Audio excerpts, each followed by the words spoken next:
qu'on a sur le territoire qui vivent en complément de ces petites activités.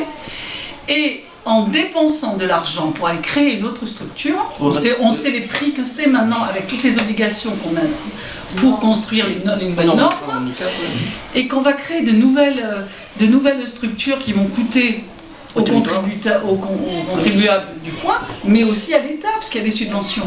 Moi, je ne comprends pas ça. Il faudrait que vous m'expliquiez, parce que je ne vois pas la balance. Non, maintenant, je rejoins un peu madame. Le deuxième, il voit que l'aspect financier, des postes... C'est-à-dire qu'on met un secteur, et puis un autre, et puis on ne voit pas la corrélation. La globalité.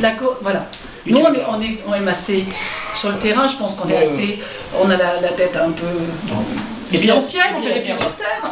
Et on se dit, mais on ne va pas dépenser de l'argent, on va aller recréer quelque chose. C'est quand même lié aux diminutions de la dépense publique. Parce que vous avez une gare, vous avez une poste, vous avez une perception, vous avez une gendarmerie, vous voulez regrouper tout ça dans un pôle. Bah, c'est pas du jour au lendemain, mais je pense que c'est une tendance dans laquelle on va... Qu'est-ce qu'il y a de mieux qu'une gare avec un employé SNCF formé pour enseigner et donner tous les services proposés? Qu'est-ce que c'est qu'il y a de mieux qu'une poste avec un guichetier, un postier formé, etc. pour renseigner et donner tous les services? Qu'est-ce qu'il y a de mieux qu'une gendarmerie, une brigade de gendarmerie, une perception avec un percepteur?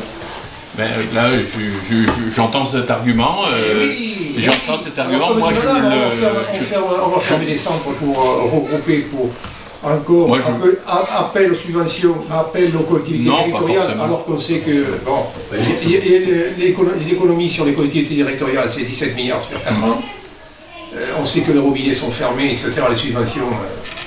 Non, il n'y a pas de cohésion. C'est pas de cohésion. Quand on voit